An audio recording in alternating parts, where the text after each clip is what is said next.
Buona domenica, vediamo insieme le principali notizie. Bahesian sarà risentito nuovamente. Il comandante del veliero di lusso affondato a Porticello. Presto le autopsie sui corpi delle vittime. Stasera momento di preghiera sul lungomare. Tentato omicidio nell'Agrigentino, giovane di 23 anni ferito con un colpo di arma da fuoco durante una lite, ricoverato in gravissime condizioni, rischia di rimanere paralizzato. Controesodo, domenica di traffico intenso ma non da Bollino Rosso, in molti hanno già lasciato la Sicilia, tantissimi ancora gli arrivi nell'isola. Spiagge delle coste ragusane e siracusane prese d'assalto, sabbia dorata e mare blu premiato per la sua limpidezza. Alla ricerca della colonnina per pagare il parcheggio, a Catania procurarsi il biglietto e le strisce blu non è sempre agevole, macchinette distanti l'una dall'altra o poco visibili. Il Rock di Bennato stasera a Marina di Modica, un viaggio musicale tra i più grandi successi del cantautore partenopeo e brani più recenti del nuovo album Non c'è. Calcio in Serie B, Palermo sconfitto a Pisa per 2-0, per i rosanero è il secondo KO consecutivo ed è già crisi. Serie C, il Catania non va oltre lo 0-0 a Potenza contro il Sorrento, rossazzurri senza punte con un organico ancora da completare. Esordio casalingo stasera per il Messina.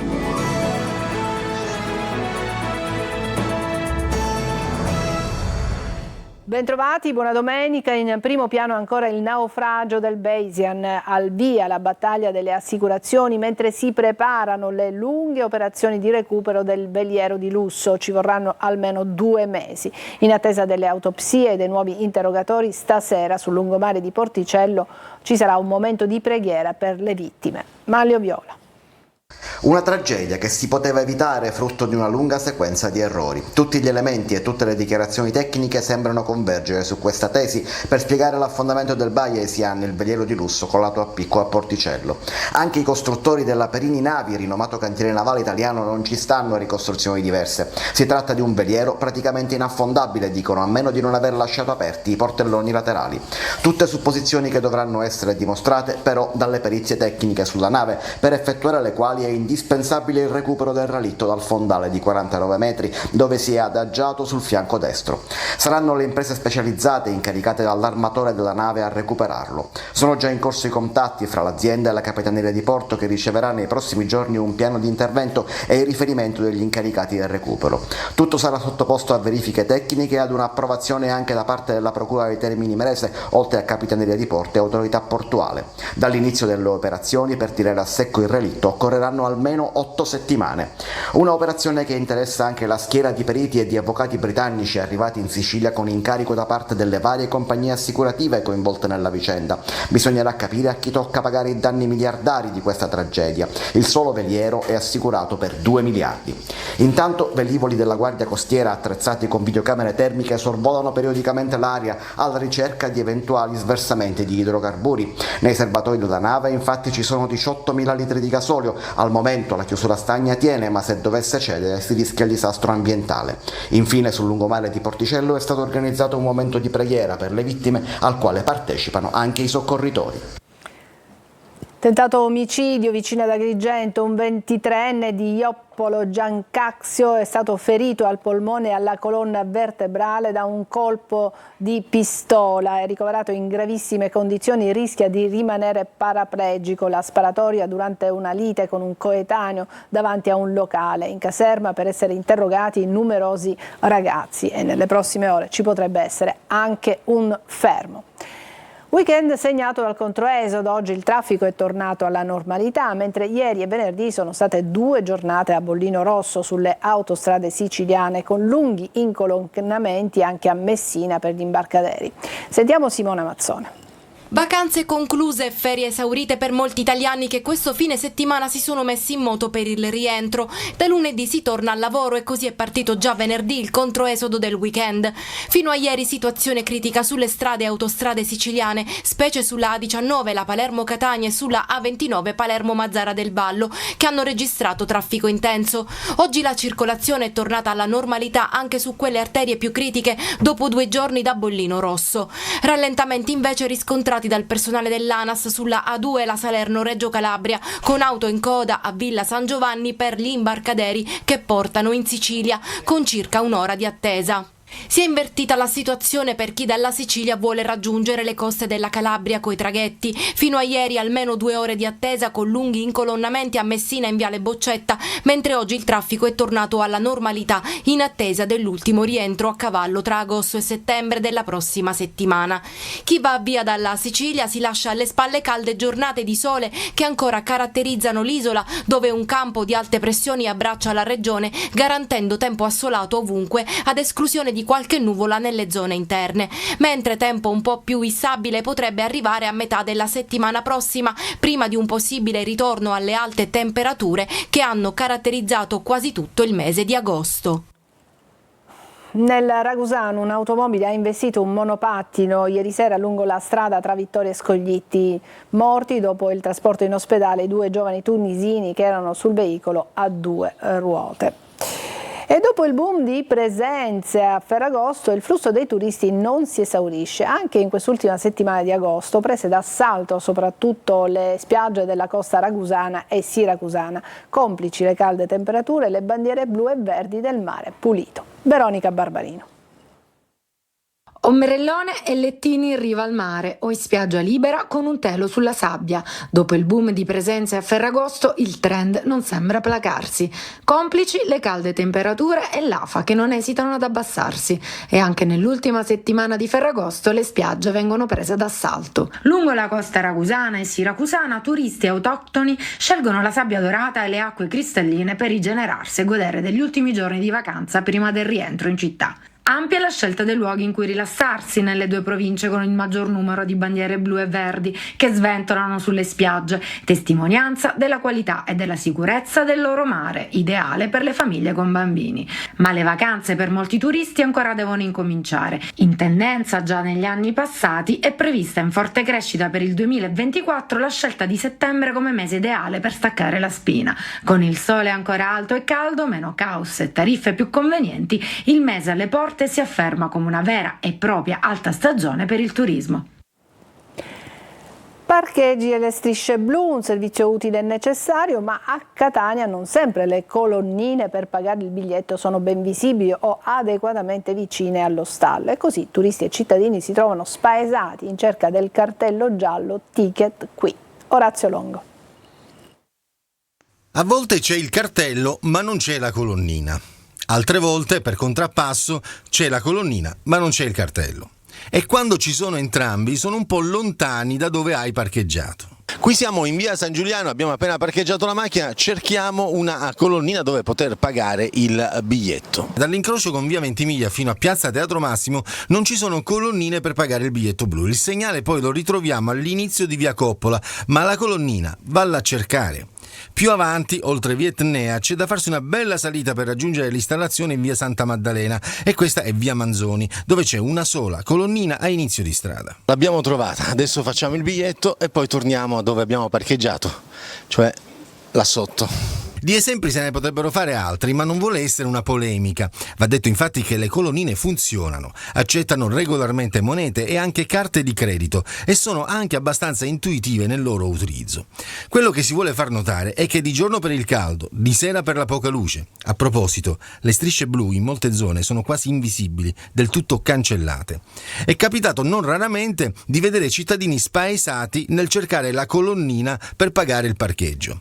Forse sarebbe il caso di segnalarle meglio e magari di metterne qualcuna in più. Pagare per un servizio non è purtroppo sport nazionale, da nord a sud, e se manca pure l'incentivo della comodità, che sia Catania, Palermo, Trapani, Messina e chissà dove ancora, il rischio è di trovare auto parcheggiate così, giusto per togliersi il pensiero. Giro di vite a Catania per chi abbandona spazzatura per strada. Partirà dal quartiere San Cristoforo la linea dura da parte della società che gestisce la raccolta dei rifiuti. Oltre alle telecamere arriveranno nuovi cartelli con i divieti e saranno possibili anche delle multe. Desiree Ferlito. Divieto di abbandono rifiuti e telecamera in bella vista. Più chiaro di così non si può. E poi multe da 1.000 a 20.000 euro se si tratta di rifiuti pericolosi. Qui siamo a San Cristoforo, a Catania, dove nella notte tra venerdì e sabato la Gema ha avviato un piano straordinario per rimuovere le microdiscariche e evitare i rischi per l'igiene. L'obiettivo è abituare i cittadini a conferire correttamente i rifiuti. Le videocamere installate servono a ricordarlo costantemente. Le multe salatissime come ulteriore deterrente. Da notare che il conferimento in discarica dei rifiuti non differenziati costa alla comunità 380 euro a tonnellata, costo che grava sul calcolo della Tari, a Catania tra le più alte di tutta Italia. A incidere poi sull'immagine della nostra città le strade ancora sporche di cenere vulcanica. A 10 giorni dalle ultime missioni, molti quartieri sono ancora strapieni di terra. La Gema ha in programma un'altra settimana di pulizia straordinaria. La pioggia degli ultimi giorni non ha attenuato l'emergenza idrica. Nelle prossime settimane potrebbe scattare il razionamento, soprattutto a Palermo. Marco Gulla. Nonostante le copiose piogge degli ultimi giorni, la situazione degli invasi in Sicilia e in particolare a Palermo e provincia non migliora e il conto alla rovescia è già cominciato. Non per il 31 dicembre, data profetizzata per la fine delle risorse idriche, ma per il 12 settembre, l'inizio delle scuole. La situazione è decisamente critica e le piogge che hanno interessato la nostra isola nei primi giorni della settimana non hanno attenuato l'emergenza.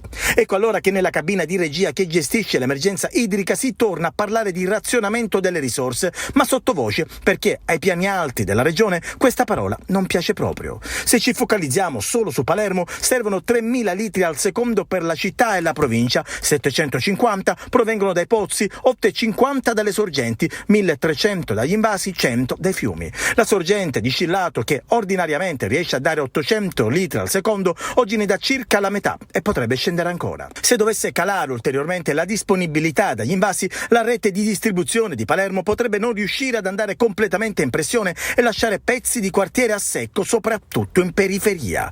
Ma anche nelle altre città siciliane non va meglio, come ad Agrigento e Trapani. Sarà un settembre decisivo, soprattutto per le linee che il governo adotterà per fronteggiare quella che ormai è l'emergenza dell'anno. 131 migranti sono sbarcati a Lampedusa. I profughi hanno riferito di aver pagato da 4.500 a 6.700 euro per il viaggio iniziato dalla Libia. I rifugiati sono stati portati all'hotspot di Contrada Imbriacola, dove al momento sono presenti 674 migranti. Tra loro una giovane etiope che ha partorito sul barcone, la neonata e l'altra figlioletta della donna. Tutte e tre sono state trasferite con l'elisoccorso negli ospedali di Palermo. E adesso una breve pausa, ci vediamo tra poco.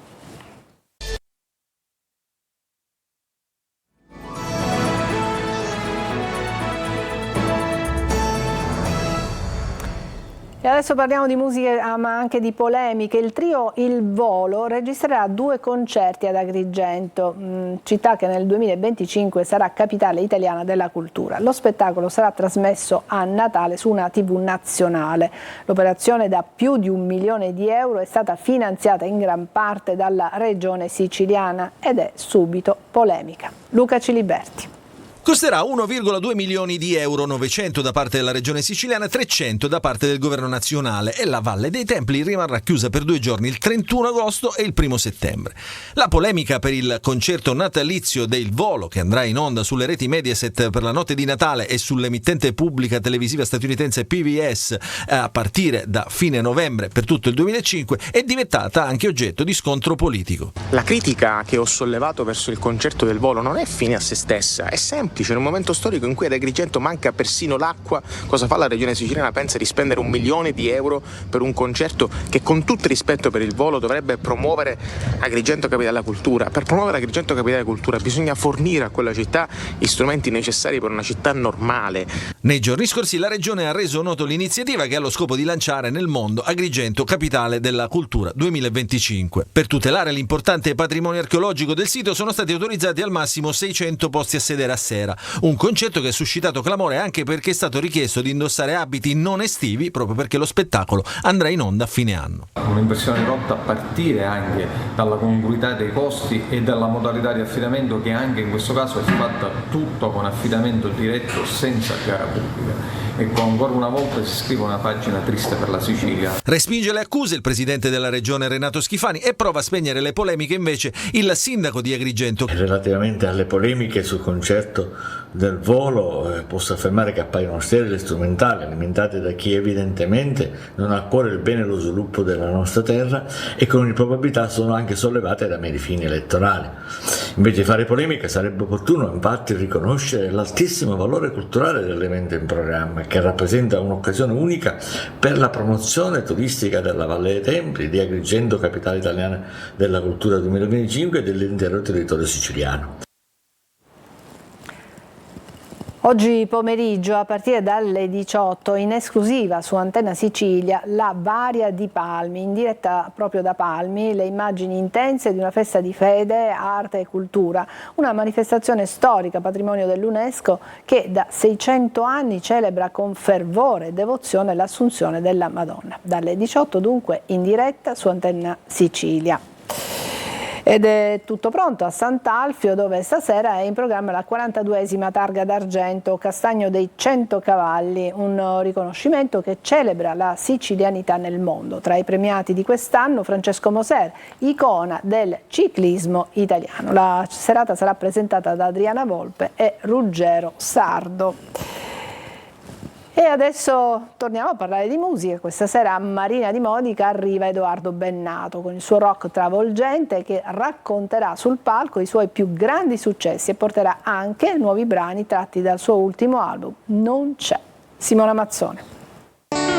Seconda stella a destra, questo è il cammino, e poi dritto fino al mattino, poi la strada la trovi da te, porta all'isola che non c'è.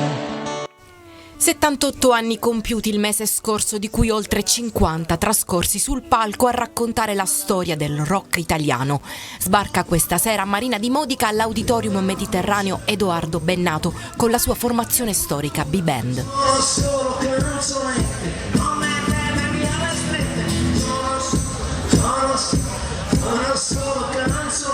Musicista poliedrico da sempre sulla scena con i suoi testi, a volte un po' romano, per un viaggio musicale tra brani storici e nuove canzoni tratte dal suo ultimo album Non c'è, che li farà immergere in una favola moderna.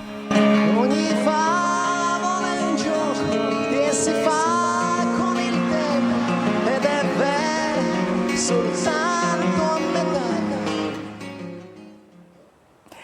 Breve pausa e poi l'ampia pagina dedicata al calcio. Parleremo delle partite del Palermo, del Catania e anche del Messina. A tra poco.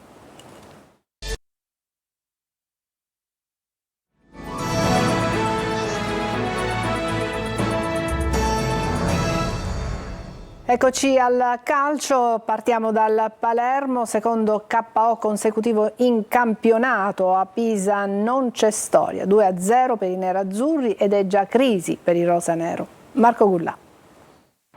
2 partite di campionato, 2 sconfitte, 0 punti, 3 reti subite e nessun gol fatto. Se non è un inizio drammatico, ci siamo comunque molto vicini. Il Palermo perde anche alla seconda gara di campionato all'Arena Garibaldi. Il Pisa vince meritatamente 2-0 e mette a nudo i limiti del nuovo Palermo, o forse verrebbe da dire del vecchio Palermo, perché la squadra, nonostante il cambio di guida tecnica e i nuovi innesti, è decisamente somigliante a quella della passata stagione. Il Palermo è sfilacciato, senza idee, con un gioco balbettante e con un attacco spuntato. Non poteva iniziare peggio il campionato dei siciliani. Anche ieri a Pisa il solito pasticcio difensivo ha regalato gol agli avversari. Il match si sblocca al sesto quando l'Eris vince il contrasto con Pierozzi e Crossa. Nedelciaru la mette incredibilmente nella sua porta. 1-0 Pisa. 4 minuti dopo subito chance per il raddoppio dei nerazzurri che colpiscono una traversa con Caracciolo. Il Palermo reagisce al 18° con Ranocchia, tiro dal limite dell'area dal 10 rosa che si spegne di di poco a lato. Poi alla mezz'ora Di Francesco riesce goffamente ad anticipare Saric per quello che poteva essere il gol del pareggio. Ripresa dentro Vasic, Nedelčaru si fa male, entra anche Peda, Brunori va ad un passo dal gol del pareggio, ma Semper fa un miracolo. Il Pisa gioca di rimessa e trova in contropiede il sigillo del 2-0 con Bonfanti, bravo e freddo sotto porta a battere Desplanche. Nel finale di match i rosaneri hanno un paio di occasioni per riaprirla, ma Brunori ed Henry non riescono a segnare. Finisce 2-0, Palermo bocciato anche alla seconda, e martedì nel turno infrasettimanale siciliani allo Zini contro la Cremonese. Esordio in campionato con un pareggio per il Catania, 0-0 a Potenza con Sorrento, gruppo solido e approccio volitivo ma organico incompleto e spuntato. È necessario sbloccare il mercato in entrata. Marco Carli. Un punto di partenza. Il campionato del Catania si apre con lo 0-0 di Potenza contro il Sorrento e di quello che si è visto in campo c'è da essere soddisfatti. Come col Crotone, nonostante gli uomini contati, i rossazzurri hanno mostrato carattere e anche qualità. Hanno avuto un approccio, un atteggiamento giusto all'inizio di gara, potevamo sfruttare meglio un paio di situazioni che il primo tempo le avevamo create anche con qualità. Dobbiamo mettere più energia, più cattiveria negli ultimi 16 metri, però per come siamo arrivati oggi la squadra ha dato il massimo. La partita si legge nel primo tempo volitivo con 3 occasioni costruite e nella ripresa di gestione anche di calo fisico, ma i rischi occorsi sono stati contenuti. Beters compie un solo intervento, seppur importante, su Musso. Non prendere gol è fondamentale, ci lavoriamo tanto sulla fase difensiva, quindi riusciamo a lavorare bene di reparto, essere forti sull'uomo, cercare di dare meno spazio possibile agli attaccanti. Adesso c'è la fase cruciale del mercato, paletti economici o meno, la squadra va completata. È normale che bisogna migliorare, fare qualcosa di diverso in questi 10 giorni, 7 giorni di mercato, che la situazione possa cambiare. Il sorriso c'è comunque, ma resta un sorriso a denti stretti. È importante anche il sorriso con cui si affronta questo momento. Negli ultimi 2 anni le prime due partite ho perse, le prime partite, quindi già aver fatto una prestazione del genere, il sorriso viene da quello, non da altro. Prima giornata di campionato per il Messina che ospita stasera al Franco Scoglio il Potenza. Trapani in campo domani a Foggia. Sergio Colosi. In un Francoscoglio deserto senza tifosi, il Messina inizia oggi tra incertezze, solitudine e contestazione il 4º campionato consecutivo in Serie C. L'esordio è contro un Potenza in buona forma, che ha raggiunto gli ottavi di Coppa Italia eliminando Cerignola e Benevento, ma a sorpresa senza l'attaccante Di Grazia che ha rescisso il contratto. In casa Messina la notizia di campo positiva è il recupero del difensore Marino. Saltano alla prima invece lo squalificato Petrungaro e gli infortunati Morleo e Cominetti. Modica si affida al 5-3-2 con Curtosi in porta in attesa del miglior Krapicas. Difesa con Lian, Dir, Manetta, Marino e Ortisi. A centrocampo Frisen, Anselmo e Garofalo. Attacco leggero con Luciani e Natriello. Arbitro Allegretta di Molfetta. Fischio d'inizio alle 20:45. E lo stesso orario di Foggia Trapani che si giocherà domani sera in Puglia. Granata al passo d'addio con Kragel in attesa del primo gol di Bomber Lescano contro un avversario che ha preso Murano lo scorso torneo, capocannoniere del girone C. È tutto per questa edizione di Sicilia 24. Grazie per averci seguito. A tutti una buona domenica.